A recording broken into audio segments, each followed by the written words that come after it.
Assalamualaikum dan salam sejahtera. So hari ini cikgu nak ajar kamu subtopik seterusnya, iaitu berkaitan dengan tekanan atmosfera. So jadi kita tengok ni, dekat sini ada kepingan kaca yang diangkat menggunakan getah yang besar. So ini sebagai insert ilusi ya. So macam mana benda ni boleh berlaku? Okey. So gambar foto 2.2 menunjukkan sebuah pengangkat kepingan kaca yang menggunakan penyudut getah yang besar. Bagaimanakah tekanan atmosfera diaplikasikan dalam penggunaan penyudut getah tersebut? Okey. So jadi tekanan atmosfera ialah tekanan yang disebabkan oleh berat lapisan udara yang bertindak ke atas permukaan bumi. Okey. So jadi benda ni merakat adalah disebabkan oleh tekanan atmosfera.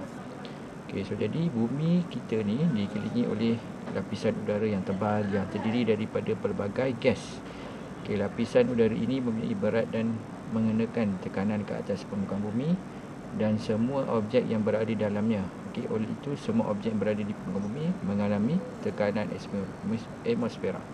So jadi kalau kamu tengah duduk ke, tengah baring ke, so kamu juga mengalami tekanan atmosfera. Cuma kamu tak terasa sangat sebab tekanan dalam badan kita sama dengan tekanan atmosfera. So jadi dia sama, jadi kita tak rasa apa-apa. Okey. Okey, seterusnya kita pergi kepada 2.4 iaitu membincangkan tentang tekanan atmosfera dari aspek berat udara yang bertindak ke atas objek di permukaan bumi. So arahan jalankan aktiviti secara berpasangan, aktiviti situasi 1 dan situasi 2. Okey, situasi 1, seorang penyelam di dalam lautan mengalami tekanan air. Tekanan air ini disebabkan oleh berat turus air yang bertindak ke atasnya. Kemudian yang kedua, manusia hidup di daratan dan dikelilingi oleh udara. Okey, kemudian berdasarkan situasi 1, terangkan kewujudan tekanan atmosfera ke atas manusia dalam situasi 2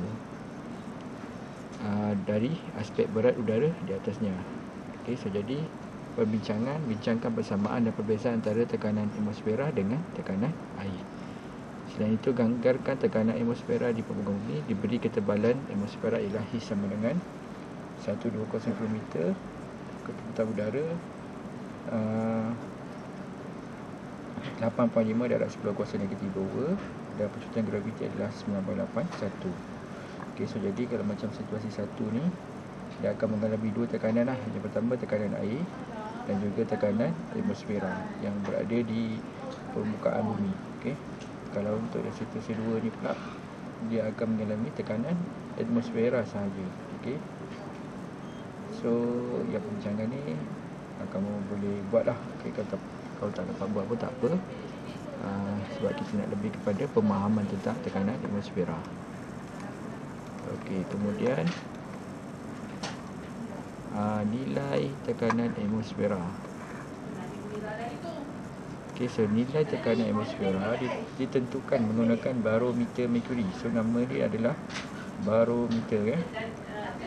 Barometer merkuri. Sebuah barometer merkuri terdiri daripada tiub kaca kira-kira 1 meter panjang. Okey.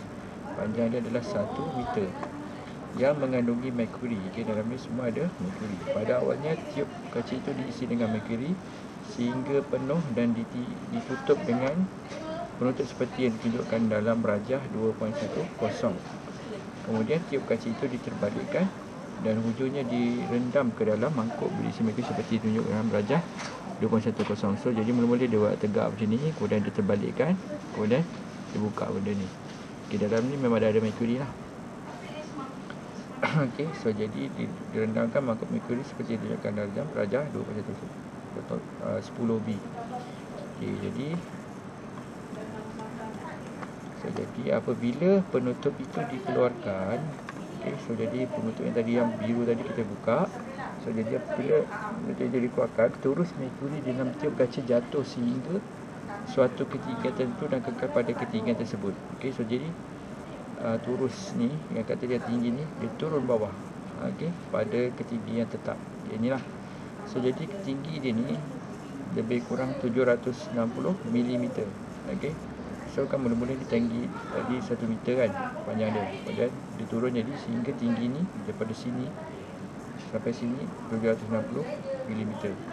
So So jadi tekanan atmosfera yang bertindak ke atas merkuri dalam mangkuk menyokong turusnya. So jadi kenapa dia tak jatuh semua kenapa dia benda tu semua. So sebenarnya dia kekal dekat sini sebab ada tekanan atmosfera yang menekan dekat sini. So dia kekal statik kat sini lah. Okey. Kemudian ketinggian turus merkuri bergantung pada magnitud tekanan atmosfera. Okey. Nilai tekanan atmosfera dinyatakan as sebutan nilai ketinggian turus merkuri itu. Jika nilai ketinggian turus merkuri ialah H sama dengan 360 mm, maka tekanan atmosfera sama dengan PATM macam tekanan atmosfera 760 mm. SG ni merkuri lah. Okey. So jadi daripada sini kita dapat tahu tekanan untuk atmosfera ni adalah 760 mm merkuri. Okey. Sebab dia guna merkuri, sebab dia ada mm merkuri. Kalau tinggi dia kat sini contoh 50. So maksudnya tekanan atmosfera adalah 500 mm. Sorry, kalau tinggi ni 500 mm. So jadi tekanan atmosfera kat sini adalah 500 mm merkuri. Okey. Okey, so seterusnya kita pergi ke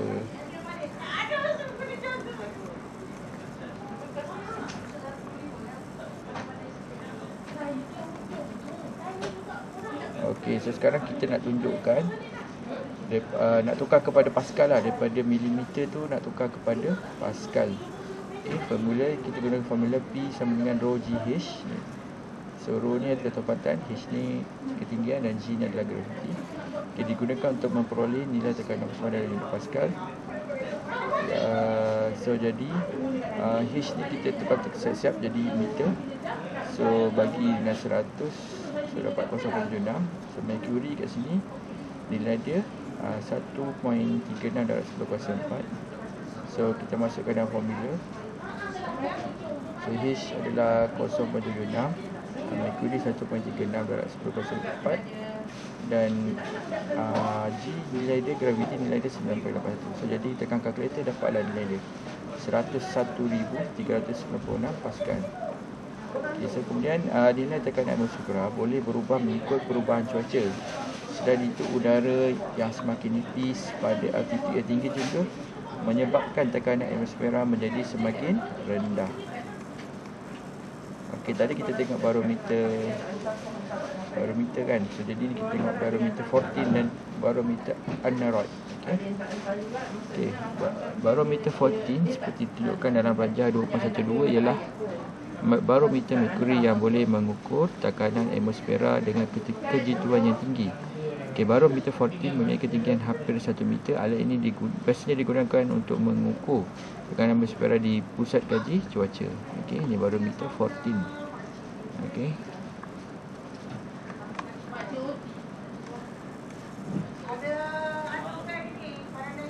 Okey, kemudian ni nama dia adalah barometer aneroid. Okey, barometer aneroid berfungsi secara mekanikal. Okey, kotak logam secara separa vakum seperti ditunjukkan dalam rajah 2.13 berupaya mengubah saiz apabila terdapat perubahan tekanan atmosfera. Okey, perubahan kecil pada isi pada kotak logam akan digandakan oleh satu sistem mekanikal untuk menggerakkan penunjuk barometer. Itu okey. Kemudian barometer aneroid sesuai digunakan di rumah. Okey, kemudian di kapal dan pesawat udara untuk memperoleh bacaan tekanan atmosfera yang cepat.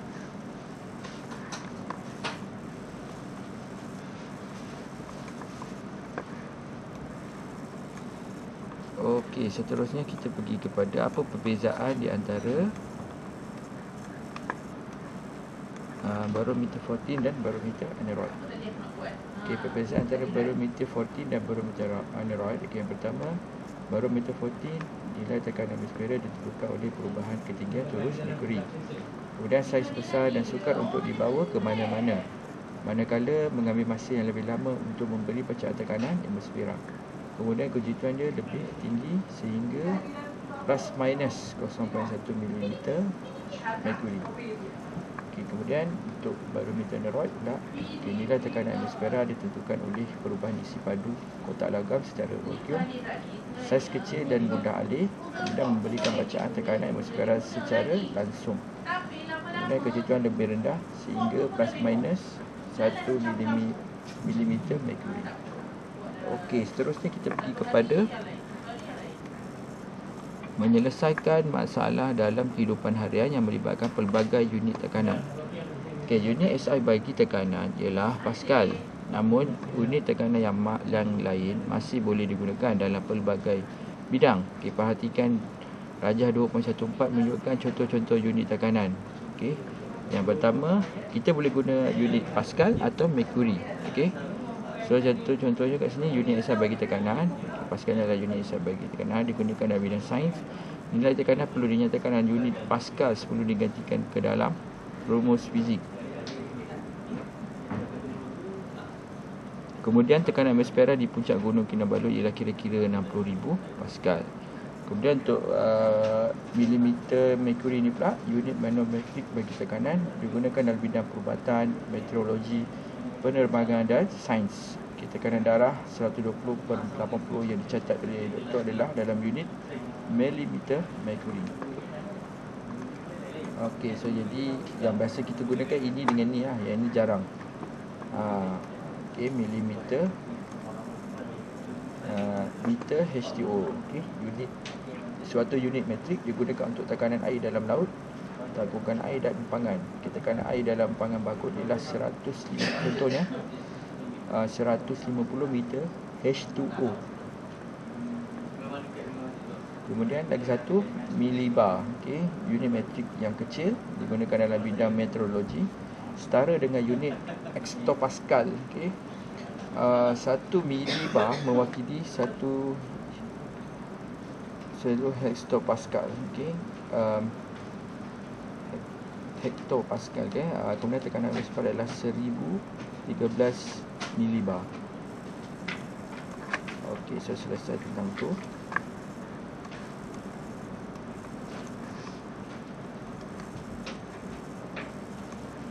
Okey, so jadi kita tengok contoh yang pertama.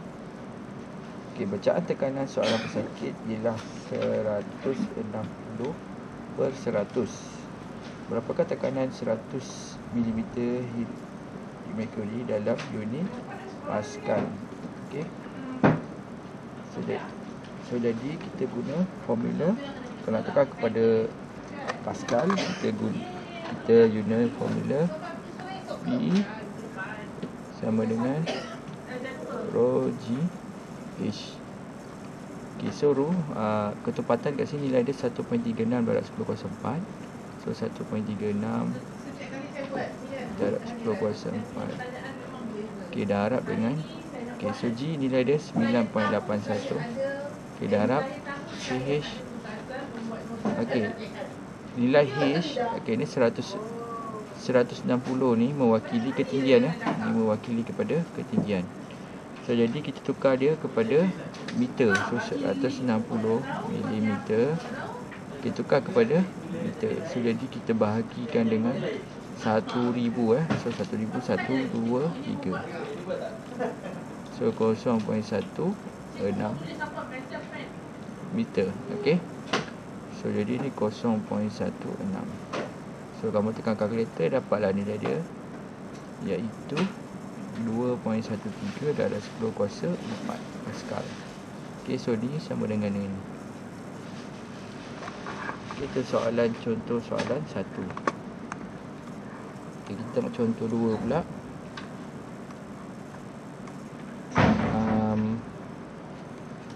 Tekanan maksimum yang boleh ditahan oleh tembok di tepi laut ialah 3.6 darab 10/5 Pascal.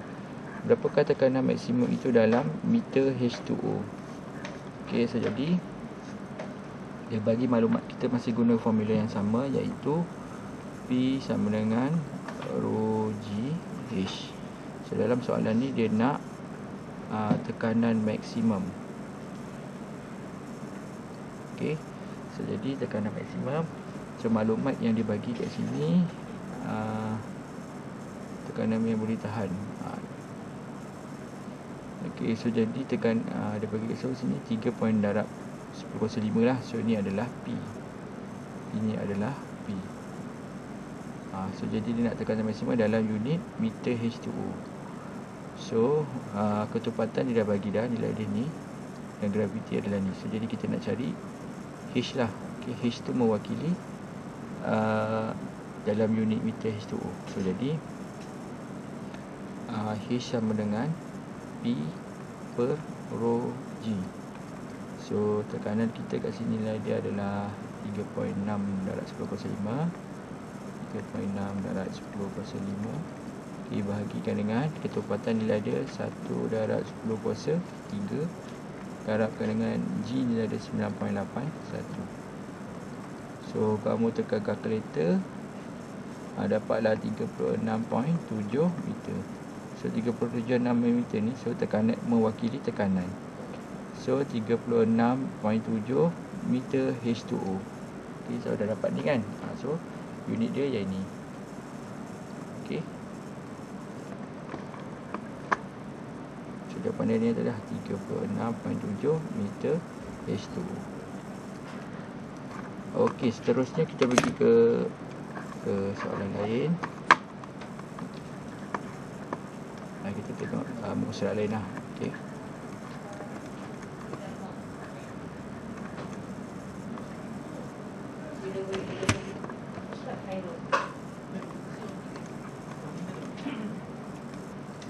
Okey, kita nak pergi kepada kesan tekanan atmosfera pada altitude tinggi dan kesan tekanan pada aras kedalaman lampau di bawah permukaan laut.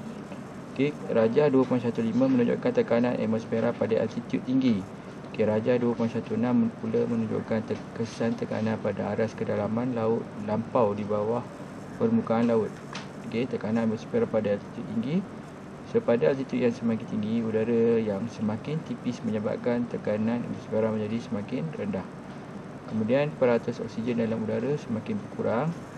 Kemudian kesan ke atas manusia dalam keadaan altitude tinggi. Okey, yang pertama, kadar pernafasan meningkat. Kemudian penyerapan oksigen dalam paru-paru berkurang. Ini maksudnya bila kamu berada di angkasa lah. Okey. Kadar metabolisme meningkat, hilang selera makan, dehidrasi. Kemudian fikiran menjadi tidak jelas. Okey, contohnya kat sini, di puncak Gunung Kinabalu, tekanan atmosfera adalah kira-kira 60% daripada tekanan atmosfera di aras laut. Pada aras penerbangan pesawat udara komersial, tekanan atmosfera ialah hanya 1/4 daripada tekanan atmosfera di aras laut. Okey, so jadi apa yang kita kena sesuaikan So bila kita dah mengalami situasi tersebut, penyesuaian dan tindakan yang berlebih. Pertama, okey, contoh pendaki gunung. Pertama, membuat persediaan dan latihan fizikal yang sebelum mendaki. So maksudnya kalau kamu nak mendaki, kita kena fit dulu lah, sedia. Okay, menyediakan peralatan seperti jam tangan pintar yang boleh mengukur ketinggian altitude, tekanan darah dan suhu badan. Kemudian mendaki dengan perlahan supaya badan dapat menyesuaikan diri perubahan tekanan. Kemudian minum air walaupun tidak ada dahaga bagi mengelakkan dehidrasi.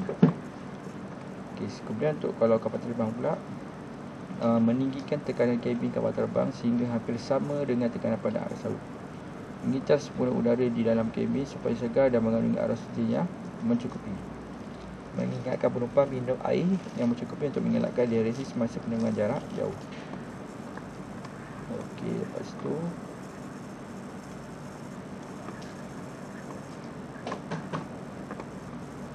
okey, angkasa lepas ialah ruang di luar atmosfera bumi. Tekanan dalam angkasa lepas adalah hampir sifar. Di kapal angkasa yang membawa angkasawan perlu meninggikan tekanan kabin kapal angkasa sehingga hampir sama dengan tekanan atmosfera di bumi supaya angkasawan tidak perlu memakai sut tekanan semasa di dalam kabin kapal angkasa. Seterusnya, memasang alat penjana oksigen untuk membakar oksigen kepada angkasawan.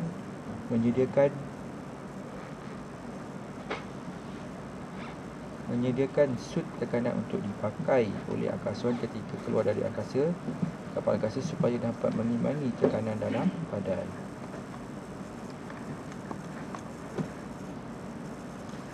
Okey, kemudian kita tengok pula itu tadi dekat udara. Sekarang kita tengok dekat laut. Okey, tekanan pada aras kedalaman lampau di bawah permukaan laut. Okey, Pada aras kedalaman yang semakin lampau di bawah permukaan laut, di sisi kanan air bertambah dengan kedalaman air. Penambahan kedalaman sebanyak 10 meter menyebabkan peningkatan tekanan air sebanyak 1 atmosfera. Tekanan yang dialami oleh tekanan air dan tekanan atmosfera. Kesan ke atas manusia dalam keadaan aras kedalaman lampau. Pertama, tisu badan menyerap gas nitrogen yang berlebihan. Gas nitrogen berlarut ke dalam darah. Fikiran menjadi tidak jelas. Pembentukan gelombang udara nitrogen dalam tisu atau salur darah jika tekanan dikurangkan dengan terlalu cepat. Kita tengok sikit galeri maklumat yang diberi kat sini. Seorang penyelam yang menyelam sehingga kedalaman 30 meter untuk mencari tiram mutiara akan mengalami tekanan setinggi 4 kali ganda tekanan atmosfera biasa. Kemudian kapal selam yang bergerak ke aras kedalaman 240 meter mengalami tekanan yang sangat tinggi, iaitu 25 kali tekanan di permukaan laut. Kemudian penyesuaian yang perlu diambil. Maksudnya kita kena bersedia lah. Bukan tak boleh masuk dalam laut, tapi kita kena bersedia. Yang pertama, membuat latihan fizikal untuk menyesuaikan badan kepada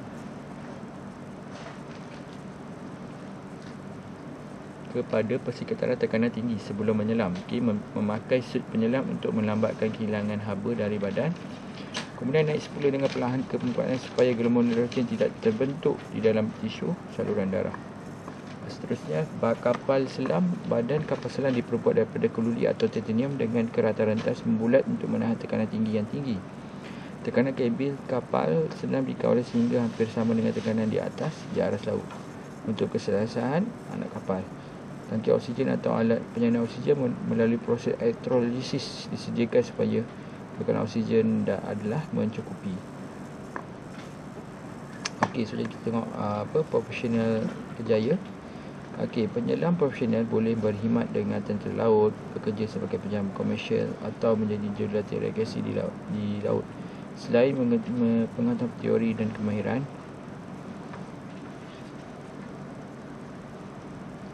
penyelam profesional perlu menjalani latihan intensif untuk menyelesaikan diri dalam persekitaran tekanan melampau. So jadi sekarang kita pergi kepada soalan. So yang pertama, terangkan tekanan atmosfera. Maksud tekanan atmosfera, so kita tengok dalam teks.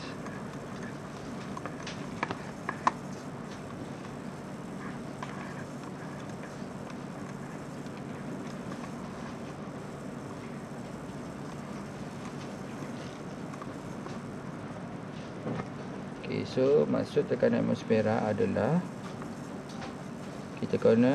ialah tekanan yang disebabkan oleh berat lapisan udara yang bertindak ke atas bumi. So dia adalah jawapan untuk soalan yang pertama. Dan kita pergi ke soalan seterusnya.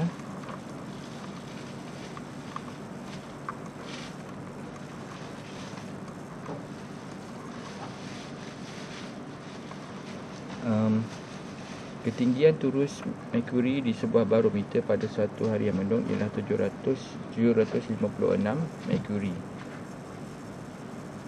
Hitung tekanan atmosfera pada masa itu dalam unit Pascal.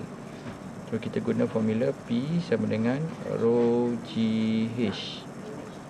So jadi pentupatan nilai dia ni lah. 13,600. Darab dengan 9.81 dengan tinggi dia 750. So jadi 756 tukar kepada meter, so dia akan jadi bagikan 1000 lah. So 0.756. Kemudian kamu tekan kalkulator lah.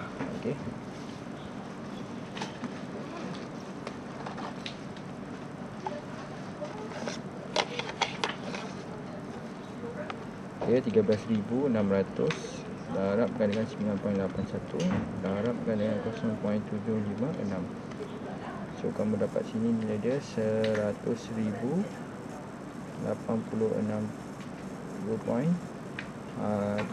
Kita bundarkan lah, so 50 Pascal. So ini jawapan untuk nombor 2. Sekarang kita pergi ke soalan nombor 3.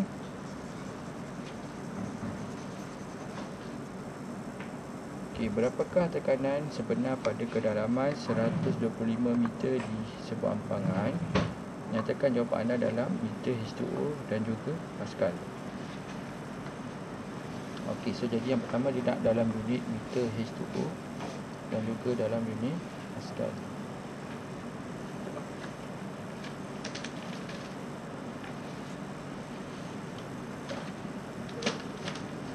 Okey, so tekanan sebenar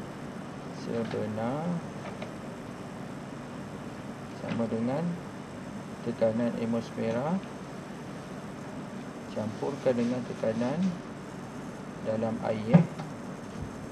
So dalam air ni, katakan ni empangan ni empangan. So dalam dia ni lebih kurang 125 meter. Okey, so jadi dekat tekanan atmosfera sama dengan ni. Okey, 10.3 mH2O campur dengan tekanan air. So ini tekanan air ni sama dengan 125 meter H2O. Campurkan 125. So 125 campurkan dengan 10.3. So kita dapat 135.3 meter H2O. Okey, so ini adalah yang pertama dia. Okey, dalam H2O. Sekarang dia nak dalam Pascal. Okey, so jadi dalam Pascal kita guna unit, kita guna formula P sama dengan rho G H. So rho ketepatan nilai dia 1000. Darabkan dengan graviti nilai dia 9.81. Okey, darab dengan tinggi dia. Okey, tinggi dia ni 135.3. Okey, 135.3.